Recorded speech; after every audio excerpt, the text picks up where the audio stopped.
ये 10 लक्षण भगवत प्राप्ति करने वाले उपासक के हृदय में जागृत हो जाते हैं। बहुत ध्यान से सुनना। ये 10 लक्षण जब प्रकट होने लगे तो जान लेना कि अब हमारा परम सौभाग्योदय होने जा रहा है। बस हम भगवत साक्षात्कार के नजदीक हैं। जब तक इन 10 लक्षणों में कमी दिखाई दे तो संभालो इन 10 लक्षणों को अपने जीवन में पक्का। इन 10 का पूर्ण होना मतलब भगवत साक्षात्कार होना। धृति क्षमा दमोस्तेयम शौचमिंद्री निग्रह धीर विद्या सत्यमक्रोधो दशकम धर्म लक्षणम। धृति सबसे पहला है। धृति किसी भी प्रकार का संकट, अपमान, विपरीतता, प्रतिकूलता, दुख आ जाए, पर जो हमने भगवत प्राप्ति का लक्ष्य लिया है, चाहे गृहस्थ हो या विरक्त हो, भगवत प्राप्ति का लक्ष्य लिया है, अब वो नहीं छूट सकता, चाहे कुछ भी हो जाए। पहला लक्षण स्वीकृति इसीलिए कहा है। बहुत जोर की बात है। खुली वस्तु रखी है, बिगड़ी जन्म अनेक की अब वहीं सुधरे आज हो ही राम को। यह स्वीकृति बहुत बड़ी बात है।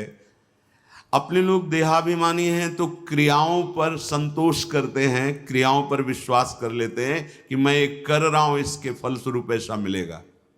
लेकिन उस सब करने का फल होता है होना, और वो सत्संग से प्राप्त हो जाता है एक क्षण में। इसीलिए स्वर्ग सुख, मोक्ष सुख, फिर मर्त्यलोक के सुख की बात क्या, सत्संग के समान नहीं रखा गया। तात स्वर्ग अपवर्ग सुख धरी तुला एक अंग, तूलन ताहि सकल मिल जो सुख लव सत्संग। स्वीकृति बहुत जोर की बात है। पहला है धृति। धृति माने किसी भी प्रकार का कोई भी अपमान, तिरस्कार, निंदा, परिस्थिति, विपरीतता आपके मार्ग में आवे पर आपकी स्वीकृति पे अंतर नहीं होना चाहिए। इसे धृति कहते हैं। धृति ये बहुत आवश्यक है भगवत मार्ग के पथिक को। जो स्वीकृति की हुई है उस पे कोई विक्षेप नहीं पड़ना चाहिए। जो होना सो हो जाए, स्वीकृति नहीं बदलनी चाहिए। बस तुम्हारा ये यथा माम प्रपद्यन्ते तास तथैव भजाम्य हम। कोई भी परिस्थिति, कोई भी विपरीतता, कोई भी अपमान हमारी स्वीकृति में अंतर नहीं डाल सकता। मृत्यु स्वीकार करना अच्छा है, पर स्वीकृति पे अंतर नहीं आना चाहिए। वही स्वीकृति भगवत प्राप्ति करा देगी। गोस्वामी जी बाद में सब बातें कह रहे, पहले कह रहे बिगड़ी जन्म अनेक की अब वहीं सुधरे आज।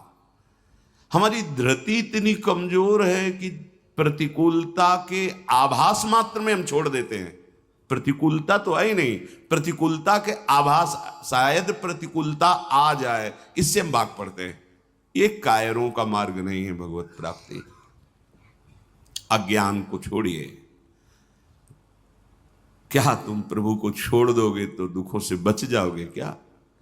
जो कछ लिखा लिलाट दुख सुख देह संग, भुगते गो जहां जाएगो या सिद्धांत अभंग। या सिद्धांत अभंग तजत क्यों धीरज प्राणी। यही धृति। तजत क्यों धीरज प्राणी, वृंदावन परिहरे प्रिया प्रीतम रजधानी।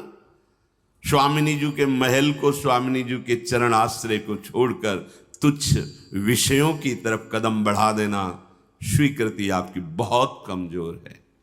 बिगड़ जाएगा, ये जन्म बिगड़ जाएगा। पता नहीं किस युग में ये स्वीकृति का अवसर मिलेगा कि नहीं मिलेगा। कितना भी संकट आवे, धैर्य नहीं छोड़ना। सब कुछ सहना है, राधा राधा कहना है। नियम बना लो, जीत जाओगे। काल पर भी विजय प्राप्त कर लोगे। विश्वास करो, ये मंत्र मान लो, सब कुछ सहना है, राधा राधा कहना। राधा राधा आपको सराहेंगे, आपको चाहेंगे, आप जो मर्जी आवे सो करो। सराहेंगे आपको, कोसेंगे नहीं, आपको सराहेंगे और आपको ही चाहेंगे। हम आपसे तन मन प्राण सर्वस्व समर्पित करके प्रेम करते हैं। ये प्रेम मार्ग की बात। भगवत प्राप्ति करना है तो पहली बात है ये धृति, ये धैर्य रखो। ये नहीं देखा जाता, धैर्य नहीं दिखाई देता, धैर्य नहीं। जरा सा विचलता हुई, भाग पड़े। कहां भागोगे? जिधर भाग के जा रहे उधर तो विचलता का समुद्र है। यहां तो विचलता तुम्हें अविचल स्थिति प्रदान करने के लिए है। यहां का भय तुम्हें निर्भय पद प्रदान करने के लिए है। और इस भय को स्वीकार करके भाग रहे हो तो महाभयावह प्रवाह है संसार का, बहते चले जाओगे। अभय होए जो तुम्हें डेराई। धृति, जो धृतिवान है, लौकिक पारलौकिक सारी संपत्तियां उसके चरणों में झुकने लगती हैं। देख लो, शब्द पर ध्यान दो। जो धृतिवान है, धैर्यवान है, हर कष्ट सहता है, तो आगे जो मार्ग है बोले लौकिक और पारलौकिक सारी संपत्तियां उसके चरण चूमती हैं, क्योंकि वो धैर्यवान है। अगर धृति नहीं है तो परमार्थ का भेष भले हो, परमार्थ की स्थिति नहीं होगी। इसीलिए भगवान कपिल देव जी ने माता देवती जी से कहा, जो आसक्ति संसार के बंधन का कारण है, वही आसक्ति यदि महात्माओं के चरणों में हो जाए तो मोक्ष का खुला हुआ द्वार है। तो वो महात्मा कैसे होते? तो सबसे पहला शब्द था तितिक्षवः, मतलब महान सहनशील होते हैं संत जन। तितिक्षवः, यहां धृति, ऐसा धैर्य कि कोई भी विचलित ना कर सके। बहुत गंभीरता से, इसीलिए इसमें रुके हुए हैं, बहुत गंभीरता से। पहला लक्षण है भगवत प्राप्ति का। जिसके अंदर ये 10 लक्षण आ गए तो भगवान प्रकाशित हो जाते हैं हृदय में, क्योंकि वही परम धर्म का स्वरूप है। भागवत धर्म में चलने वाले या कोई भी धर्म स्वीकार करे तो धृति जरूर आनी चाहिए। अगर धृति नहीं, आप पातिव्रत धर्म, एक पत्नी व्रत धर्म, जो जहां जिस धर्म में, तो उसको धैर्य धारण करना पड़ेगा। बिना धृति के धर्म का पालन नहीं होता। फिर ये तो परम धर्म, महाभागवत धर्म, प्रेम धर्म, इसमें तो कष्टों की परवाह करे तो योद्धा कैसा। अगर अनुकूलता, प्रशंसा, मान और सुख की चाह है तो परमार्थ का पथिक कैसा। अभी भ्रम में है वो। किसकी अनुकूलता? किसकी अनुकूलता? शरीर की। चाहे जितना अनुकूलता देते रहो, ये नष्ट होगा। इसकी अनुकूलता नहीं। श्री कृष्ण अनुकूल लेन, श्री कृष्ण की अनुकूलता को देखो कि हमारे शरीर, मन, वाणी, चेष्टा प्रभु के अनुकूल हो। उसके लिए तुम धैर्यवान बनो। चाहे जितनी निंदा हो, अपमान हो, तिरस्कार हो, संकट आवे, विपत्ति आवे, परवाह नहीं। तो हर विपत्ति संपत्ति बन जाएगी। देख लेना, लिखा है कि जो धैर्यवान होकर परमार्थ में चलता है तो लौकिक और पारलौकिक सिद्धियां और सफलता उसके चरणों में आ जाती है। श्री राधा किंकरीणाम लुठति चरणयो रद्भुता सिद्ध कोटि, करोड़ों प्रकार के वैभव सिद्धियां उसके चरण दास्ता में आ जाती, हाथ जोड़े खड़ी रहती हैं जब सेवा की आज्ञा हो। दूसरी बात है, दूसरा लक्षण है क्षमा। अपने साथ कोई बुराई कर रहा है, भगवत प्राप्ति करनी तो संसारिक आदमी इन बातों को समझ भी नहीं सकता, क्योंकि उसका उद्देश्य अंतःकरण धर्म में अहम ममत्व स्थापित करके भोगों को भोगना और उसी में सुखी होना है। अभी अज्ञान है, वो नहीं समझ रहा। ये परमार्थ के पथिक की बात है।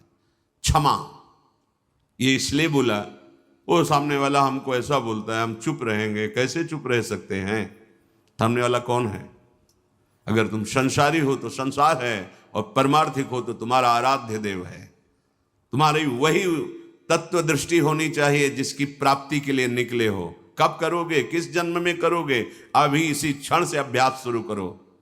क्षमा, अपने साथ बुराई करने वाले को दंड देने या दिलाने की पूरी शक्ति होने पर भी, दंड देने या दिलाने की आज्ञा करते ही विध्वंस मच जाएगा, ऐसा होने पर भी ना तो शरीर से दंड दे, ना वचन से दंड दे, ना किसी से प्रेरित करके दंड। हम तो नहीं करेंगे, पर तुम देखो, तुम हमारे शिष्य हो, हम तो सह गए, तुम्हें नहीं सहना चाहिए, जाओ। तो बात एक ही हो गई, बात एक ही हो गई। आप उसको दंड देना चाहते तो आपके अंदर क्षमा बल नहीं है।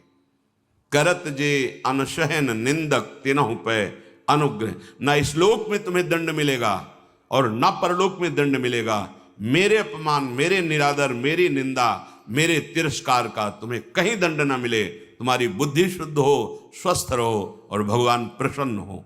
ये है परमार्थ के पथिक का हृदय। विचार करो, जो अनशहन करके निंदा कर रहा है, अपमान कर रहा है, तिरस्कार कर रहा है, उसके लिए ठाकुर हरिदास जी के कोड़े पे कोड़े वो बरसा रहे निर्दयी और कह रहे हरि बोल कहता है। तब ऐसी पीड़ा में भी मुस्कुरा के कहते हैं भगवान बड़े कृपालु हैं, तुम्हारा मंगल करेंगे, क्योंकि तुमने भी कहा हरि बोल।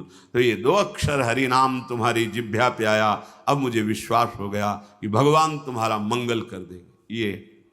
ये है महाभागवत की स्थिति।